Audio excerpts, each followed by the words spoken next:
দাদুকে খুন করেছিল বাবা, ছেলের সাক্ষীতে অভিযুক্ত বাবাকে সাজা দিল বনগাঁ আদালত। অভিযুক্তের 10 বছরের কারাদণ্ডের নির্দেশ। অঞ্জলি সিল্ক এখন আমাদের দুটি শোরুম হাবড়া ও বনগাঁতে।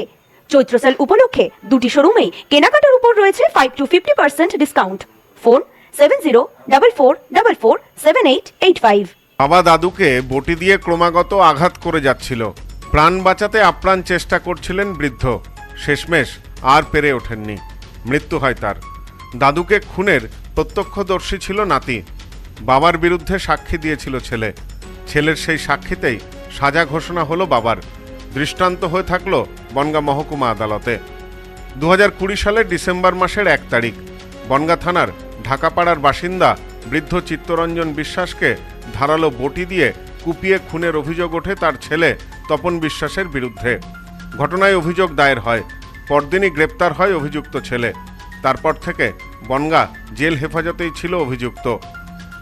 ঘটনায় প্রথম 14 জন সাক্ষী থাকলেও পরবর্তীতে অনেকেই তাদের বয়ান বদল করেন। দাদুকে খুনে বাবাকে অপরাধের সাজা দিতে অবিচল ছিল ছেলে তন্ময় বিশ্বাস। পারিবারিক সামাজিক নানা বাধা সত্ত্বেও নিজের অবস্থান থেকে সরেনি সে। জানা গেছে বাবা চিত্তরঞ্জনের কাছ থেকে সম্পত্তি লিখিয়ে নেওয়ার চেষ্টা করেছিল অভিযুক্ত তপন। বাবা লিখে না দেওয়ায় বটি দিয়ে ক্রমাগত আঘাত করতে থাকে সে। পুরো ঘটনাটি ঘটেছিল তন্ময়ের চোখের সামনে। মামলায় দীর্ঘ শুনানি ও সমস্ত তথ্য প্রমাণের ওপর ভিত্তি করে বনগাঁ মহকুমা আদালতের অতিরিক্ত জেলা বিচারক কুমকুম সিংহ এদিন অভিযুক্ত ছেলে তপন বিশ্বাসের 10 বছরের কারাদণ্ডের নির্দেশ দিয়েছেন। এ বিষয়ে সরকার পক্ষের আইনজীবী জয়দেব হালদার বলেন, ছেলের হাতে বাবাকে খুন হতে হয়েছিল। যে ন্যাক্কারজনক ঘটনা ঘটেছিল, ছেলের সাক্ষীতে অভিযুক্ত বাবা আজ সাজা পেল।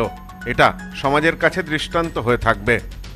এই তপন কুমার বিশ্বাসের ছেলে তন্ময় বিশ্বাস, যার দাদু চিত্তরঞ্জন বিশ্বাস, যার খুনের প্রত্যক্ষ সাক্ষী হিসাবে এই তন্ময় বিশ্বাস, তিনি কিন্তু লানেট কোর্টের কাছে তার সমস্ত ঘটনা বলে গেছিলেন। ঢাকাপাড়ার দক্ষিণে এদের বাড়ি। চিত্তরঞ্জন বিশ্বাস একজন বৃদ্ধ 72 বছরের বয়স্ক ভদ্রলোক। তার ছেলে, যিনি এই অফেন্সটা করেছিলেন, তপন কুমার বিশ্বাস, সে তার বাবাকে ঠান্ডা মাথায় ধারালো বটি দিয়ে খুনের উদ্দেশ্যে তাকে বারংবার কোপ দিয়েছিলেন এবং তিনি বাঁচার জন্য যে চেষ্টা করেছিলেন, সেই চেষ্টাটা দেখা যাচ্ছে যে তার 2 হাতেও সেই বটির আঘাতের চিহ্ন তার শরীরে পাওয়া গেছে, যেটা মেডিকেল রিপোর্ট দ্বারা প্রমাণিত হয়েছে কোর্টের কাছে। অ্যাকচুয়াল যে স্ট্রং এভিডেন্স দরকার হয়, সেই এভিডেন্সটা এই মামলাতে আমি আনতে পারিনি। কারণ হচ্ছে ম্যাক্সিমাম সাক্ষী তার পারিবারিক, তারা অনেকেই এই মামলাতে এই ঘটনার বিষয়ে কিছু বলতে চায়নি কোর্টের কাছে।